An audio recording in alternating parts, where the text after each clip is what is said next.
Hoje a gente vai falar de reserva de emergência.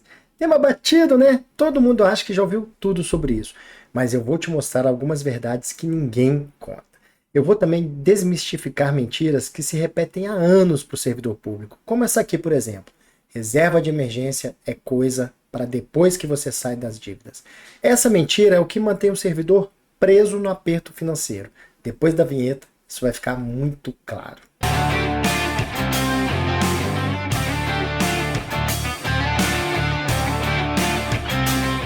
Olá, seja muito bem-vindo. Para quem ainda não me conhece, meu nome é Rodrigo Scheble. Eu sou servidor público federal há quase 20 anos e eu falo de finanças de um jeito leve, prático, totalmente conectado para a realidade financeira do servidor público. E deixa eu começar contando aqui uma situação real. Um colega me chamou para ir na casa dele para conversar sobre investimentos. Ele sabia que eu, vira e mexe, conversava de investimentos ali nos grupos e por aí vai, né? E ele, Rodrigo, você tem um tempo para ir lá em casa, para a gente trocar uma ideia sobre investimentos? Eu falei, claro, com o maior prazer. Marcamos o dia, fui para lá. Aí sentamos eu, ele, a esposa, e começamos ali as receitas que eles tinham, as despesas, quais eram os grandes gastos, tentar mapear o que era supérfluo, o que podia ser cortado, tentar entender o que podia melhorar, e por aí vai. Ele não tinha dívidas, ele tinha um apartamento já quitado, mas ele também não tinha reservas. Ele era aquele servidor 0 a 0.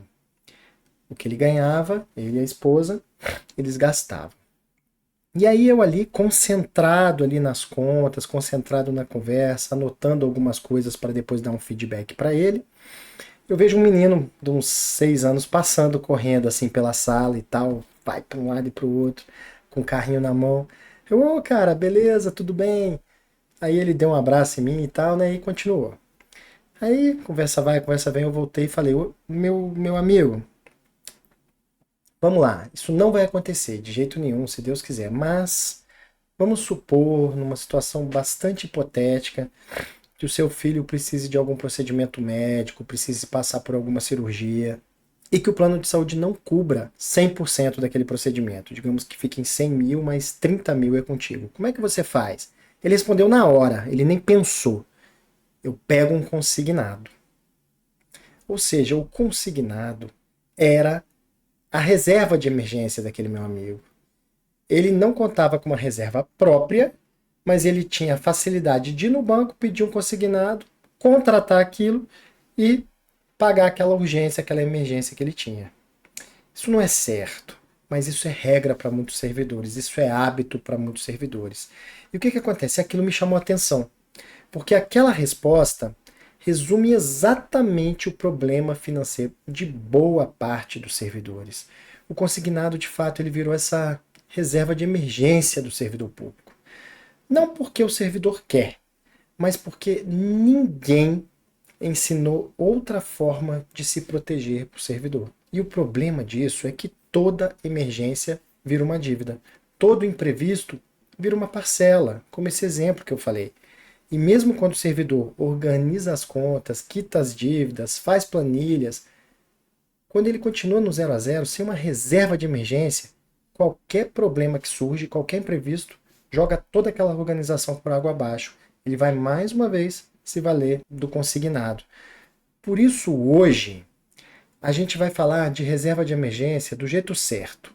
Não como teoria, não como regra impossível, mas como a única coisa que de fato separa o servidor público do desespero financeiro. Inclusive quando você acha que é impossível guardar dinheiro agora. Vamos lá. Então, sem mais delongas, tudo que a gente tem para falar no vídeo hoje, eu coloquei aqui nesse mapa mental. Eu adoro mapas mentais, ele ajuda a organizar as ideias, né? Então vamos lá. Reserva de emergência, a gente tem 5 grandes questões para falar sobre ela aqui. Primeira coisa, a realidade do servidor. A realidade do servidor público. Primeira coisa, a estabilidade que engana.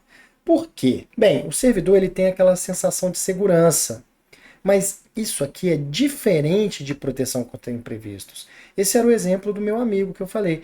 Ele tinha aquela sensação, ele e a esposa, ele tinha aquela sensação de segurança, de que tinha salário garantido, de que a vida estava meio que definida na parte financeira. Só que isso é bem diferente de proteção contra imprevistos, não é mesmo? Tanto é que eu perguntei, se surgir um imprevisto, se seu filho precisar de um procedimento médico caro, que o plano não cobre, o que você faz? Ele não tem proteção contra imprevistos, ele vai e pega um consignado, né? Mesma coisa, o servidor é muito difícil ser demitido, precisa de um processo administrativo disciplinar, ele precisa passar por um PAD. Então, mas não ser demitido é diferente de estar financeiramente seguro, não é mesmo? Você não pode ser demitido. Se você atuar bem, você sempre vai ter o seu trabalho, mas está longe de você ter segurança financeira. A segurança financeira ela vai vir com o tempo, com a formação da reserva de emergência. Da mesma forma, estabilidade profissional, a manutenção no emprego, a previsibilidade até do salário que você vai ter, dos aumentos que você vai ter, dos benefícios que você vai ter, é bem diferente de estabilidade financeira. Tudo isso aqui, proteção contra imprevistos, estar financeiramente seguro, estabilidade financeira, vem com a formação da reserva de emergência. É isso que traz proteção, segurança, estabilidade.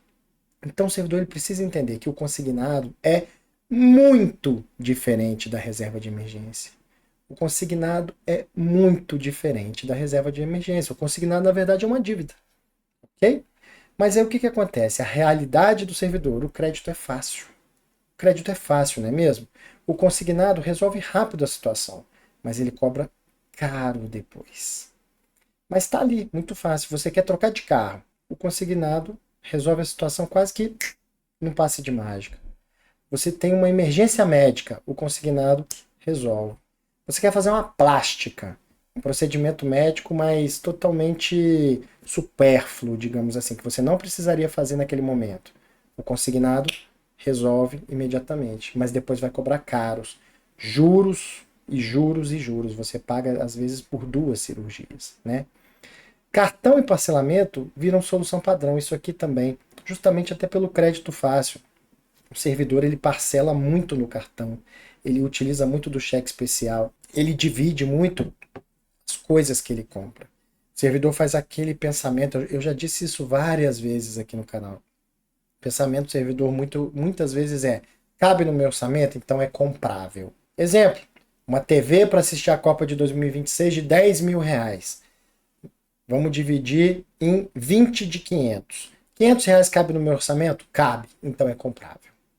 E por fim, a emergência deixa de ser exceção e se torna rotina. Passa a ser rotina do servidor público, quando ele tem alguma emergência, ele se vale do consignado. Às vezes a geladeira quebra, tem que trocar. Ele não tem reserva de emergência nenhuma, ele pega ali R$ 3.000 no consignado para comprar uma geladeira. Aí ele já tem um consignado. Aí batem no carro dele, a franquia é de 4.000, também não tem dinheiro, pega o segundo consignado.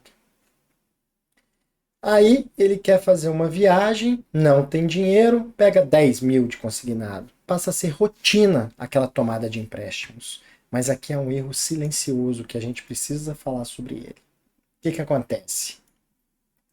O servidor, naquele turbilhão, naquele excesso de trabalho, vai levando a vida. E ele não percebe que ele começa a usar o crédito que ele tem como reserva de emergência, ao invés de formar uma reserva. Isso vira um hábito, isso fica incutido na mentalidade do servidor público. O consignado que está ali muitas vezes na própria repartição, como assim? No próprio órgão que ele trabalha, se ele descer 2, 3 andares, tem um banco, onde ele pode ir ali tomar um empréstimo. Isso vira um hábito. Ele não percebe mais que ele usa crédito como reserva de emergência. E o banco ocupa o espaço que deveria ser da reserva. Foi o que eu falei. O banco passa a ser a sua dispensa. Como assim dispensa? Dispensa do mercado. Você não tem nada na dispensa. Sua dispensa está sempre vazia.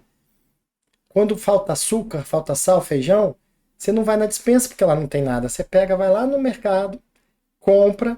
Geralmente compra outras coisas que nem precisava também e volta com aquilo do mercado. O banco passa a ser isso, passa a ser sua dispensa. O banco você vai lá, pega um empréstimozinho aqui e resolve aquele problema. Pega um outro empréstimozinho aqui e resolve aquele outro problema. Pega um outro empréstimo e agora não é resolver problema, mas antecipa um sonho. Antecipa um carro, uma moto, uma TV, uma viagem. O banco está ali tão fácil. Só que o banco não é seu amigo, entenda isso. E, por fim, um outro erro é pensar que você só pode começar a reserva de emergência depois de quitar todas as dívidas. Não, esse é um erro imenso. Na verdade, é isso que eu vou falar durante todo esse vídeo. Se você só começar a formar sua reserva de emergência quando você quitar todas as suas dívidas, talvez você nunca a forme.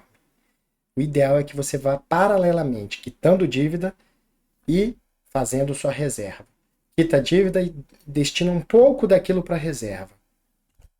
Ah, Rodrigo, mas não é sempre melhor eu só quitar a dívida, né? A dívida, os juros não é muito mais alto, não é sempre melhor?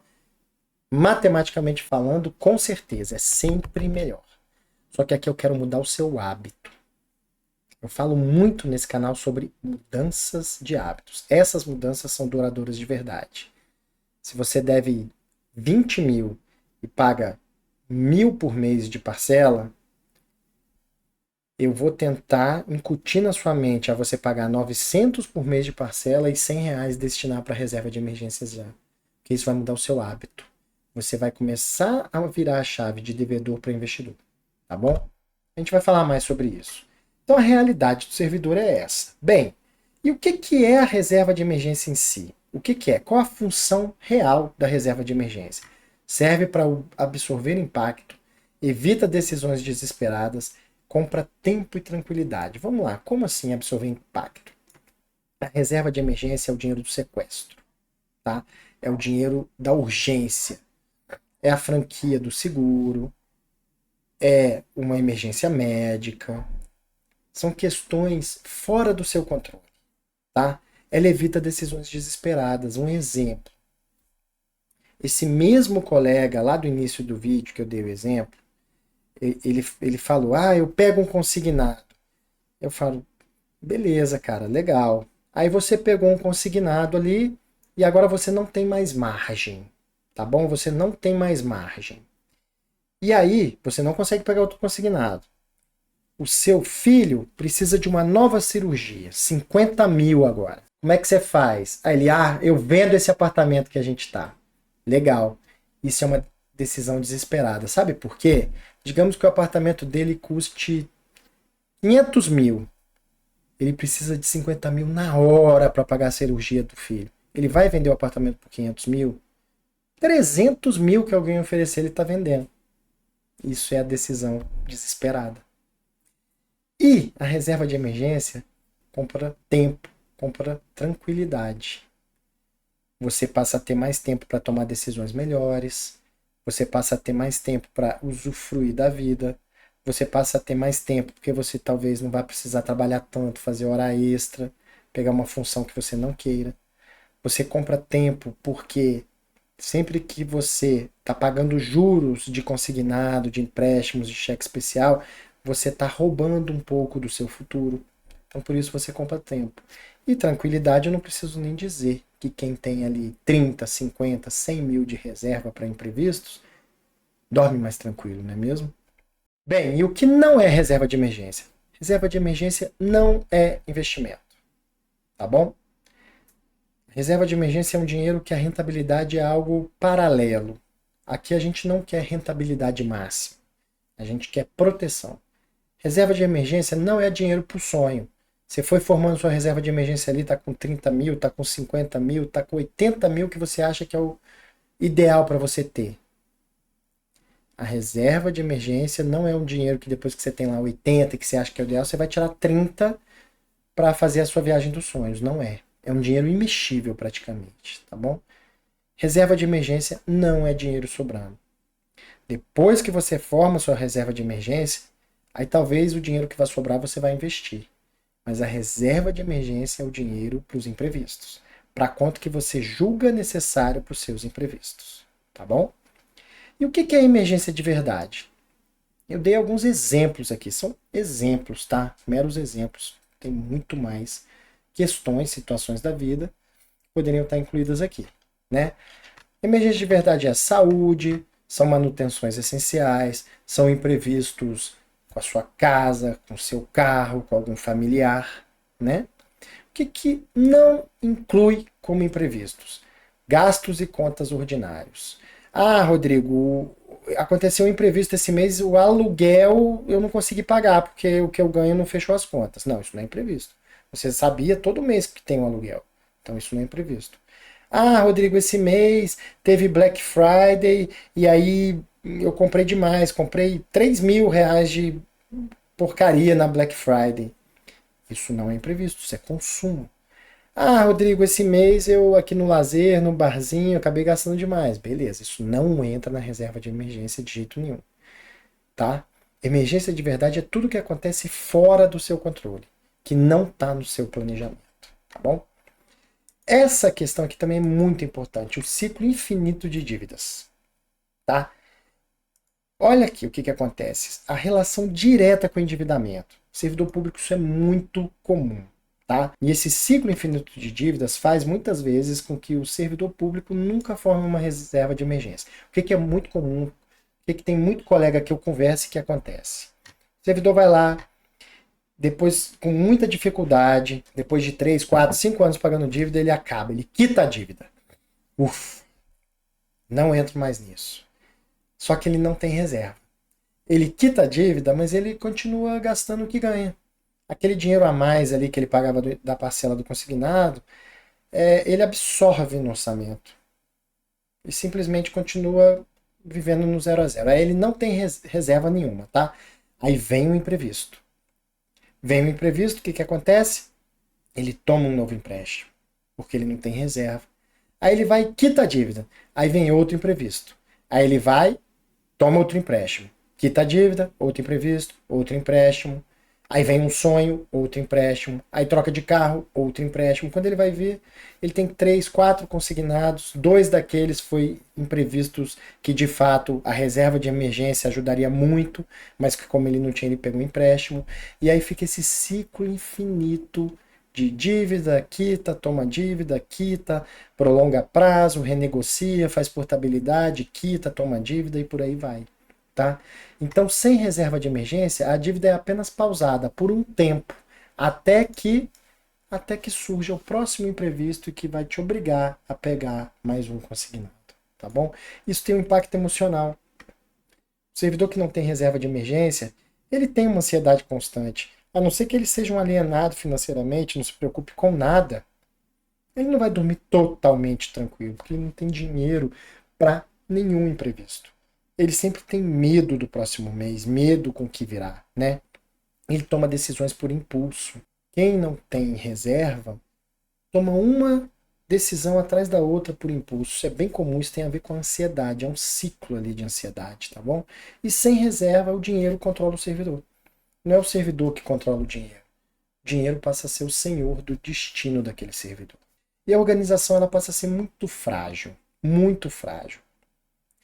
Digamos que você não tem reserva nenhuma, mas não está com nenhum imprevisto ali, você está no 0 a 0. As planilhas vão funcionar muito bem ali, para o seu 0 a 0 ali, até que o primeiro imprevisto aconteça, porque essa falta de colchão de liquidez vai destruir qualquer plano. Vamos supor que na planilha você desenha ali, 2025 está acabando, a partir do ano que vem, eu vou economizar todo mês R$ 500, vou começar a formar aqui uma reservinha e tal. Tá lindo no papel aquilo ali. Só que aí, primeiro imprevisto que dá, esse plano vai por água abaixo e você volta para cá, para esse ciclo de dívida. Portanto, o que você tem que fazer? Mesmo com dívidas, você precisa começar a formar uma reserva de emergência. O objetivo principal desse vídeo é essa mensagem. Mesmo com dívidas, você precisa começar a formar a sua reserva de emergência. Para quê? Para que quando surge a primeira emergência seguinte, e acredite, ela vai surgir, você tenha uma reserva para enfrentar aquilo. Faça o seguinte, você tem uma parcela de consignado ali de R$ 1.500 por mês.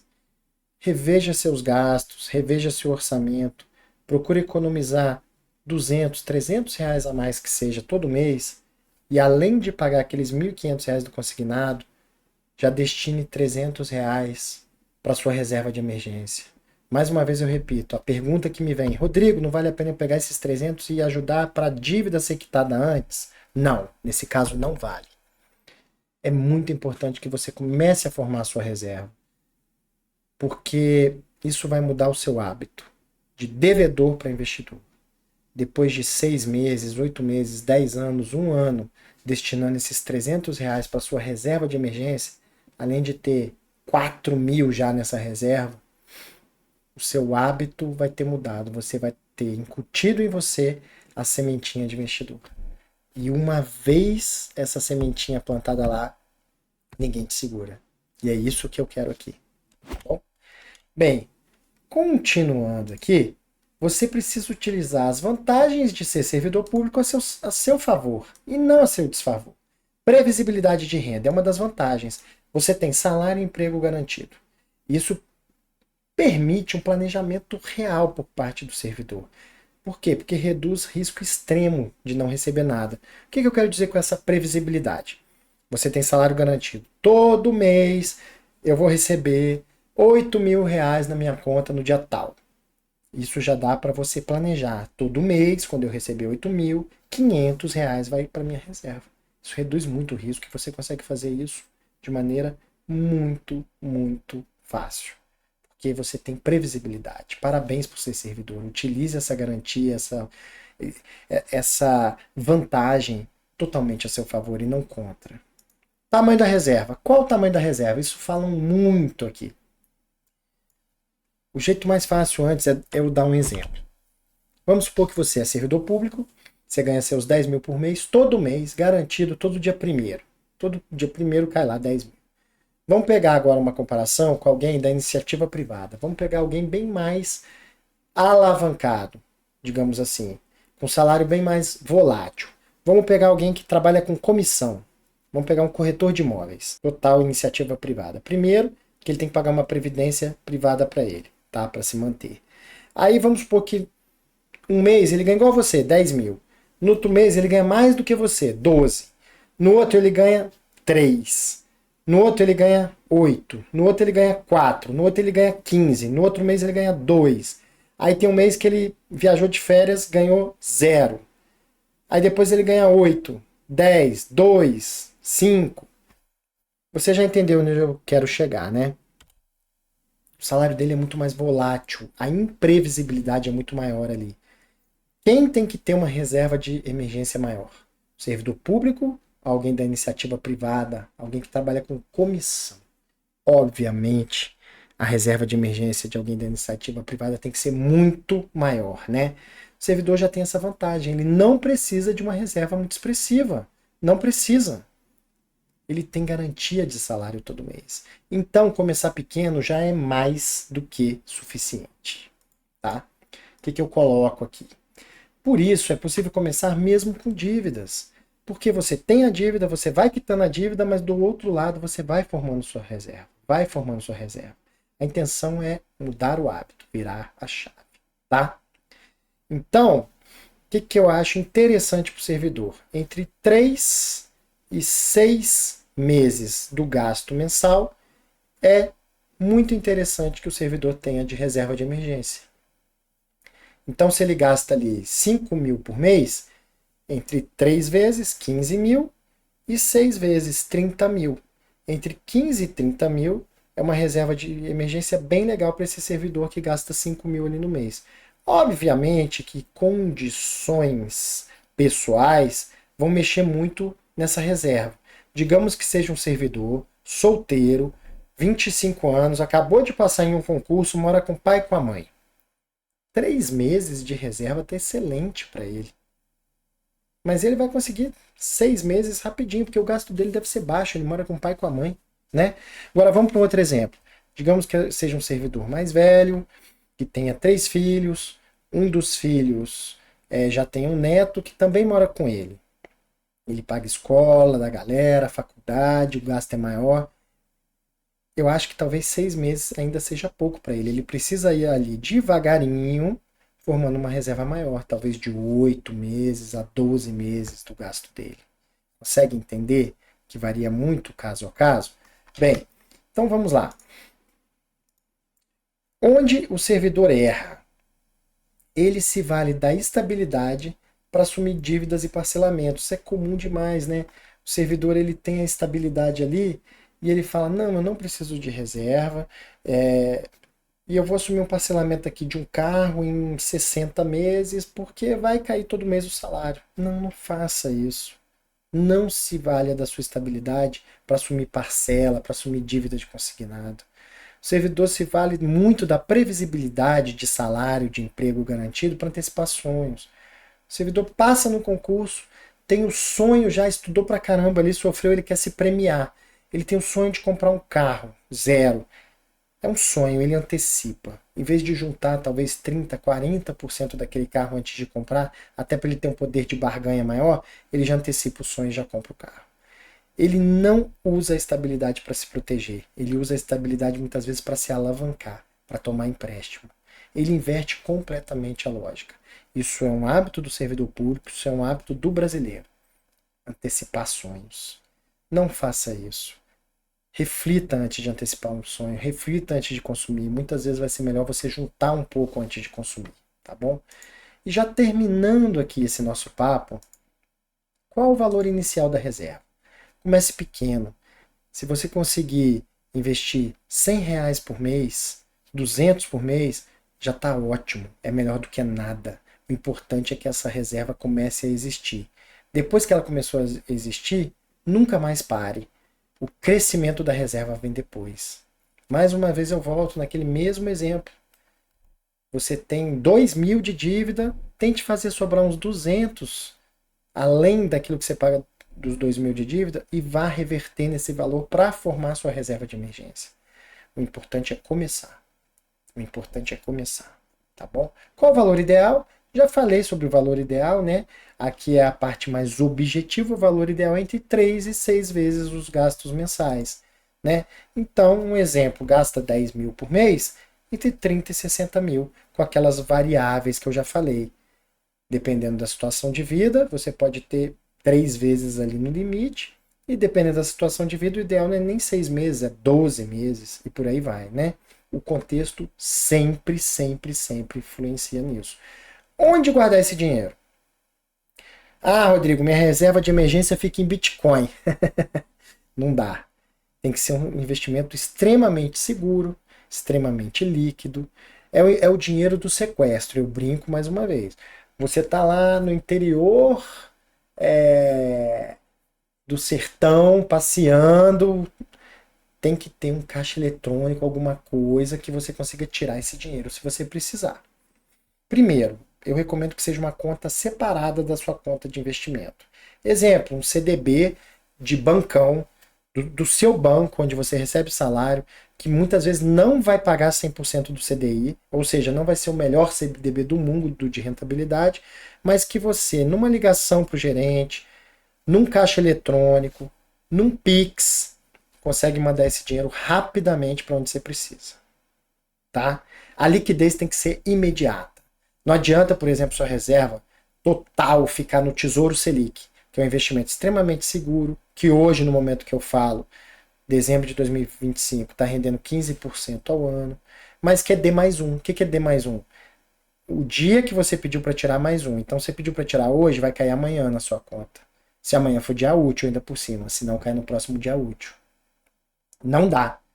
Tem que ser D mais zero minutos. Você tem que pedir para tirar e o dinheiro sair, tá? Então, mais uma vez, aquele CDB do banco com liquidez diária e que dê para você tirar a qualquer momento é bem recomendável. Até a poupança que dá para tirar na hora passa a ser recomendável aqui, tá bom? Zero risco. Todo investimento tem risco, mas é muito diferente você ter a sua reserva de emergência em ações, em criptomoedas, do que ter num CDB de liquidez diária de um grande banco. Aqui o risco tem que ser o mínimo possível. O mínimo possível. Porque esse dinheiro é um dinheiro que não pode hoje estar 50 mil, amanhã 48, depois 42, depois 60, depois 55. Não pode oscilar assim, tá? A oscilação dele tem que ser só ali o CDI. CDB mais uma vez, uma LCI de resgate imediato, a própria poupança, como eu disse, são investimentos onde você pode deixar a sua reserva de emergência, tá bom? Facilidade de comunicação. Deu algum problema? É um dinheiro que tem que estar em algum lugar que você consiga ligar para o gerente e falar: gerente, por favor, agora transfira para não sei onde, tá bom? Isso é muito importante. Qual que é a regra de uso da reserva de emergência para a gente acabar? Bem, a emergência tem que ser real. Não pode ser uma emergência, meu carro tá velho, tá com 5 anos de uso, eu preciso trocar. Isso não é emergência real, tá bom? Usou a reserva? Comece a repor o mais rápido possível a sua reserva. O mais rápido possível você tem que recompor essa reserva. E reflita sobre o tamanho da sua reserva. Quanto te faz dormir tranquilo de ter nessa reserva? 20 mil, 10 mil, 12 mil, 100 mil? Isso é uma pergunta que cada um tem que responder para si mesmo. Tá bom? E a reserva nunca vira um gasto recorrente. Você tem 50 mil na reserva. Você precisou de 10 mil para uma emergência real, de fato. Aí agora você desfalca com mais 10 mil para uma viagem. Depois desfalca com mais 10 mil para um bem de consumo que você quer. Não. Ela nunca vira gasto recorrente. Tá bom? E aqui para fechar, eu quero que você entenda uma coisa. A reserva de emergência, ela não é sobre dinheiro guardado, não é. É sobre liberdade, é sobre segurança, é sobre não entrar em desespero quando a vida sai um pouco do controle. Sem a reserva, todo servidor acaba voltando para o consignado. Não porque ele quer, mas porque é a única alternativa que muitas vezes ele tem. Quando você cria uma reserva de emergência, mesmo que pequena, você para de resolver problema de dívida e passa a resolver problemas reais. Então guarda essa frase. Ou você cria uma reserva de emergência, ou o banco sempre continuará sendo a sua reserva de emergência. Se esse vídeo fez sentido para você, se inscreve aqui no canal e continue essa jornada comigo. Obrigado mais uma vez.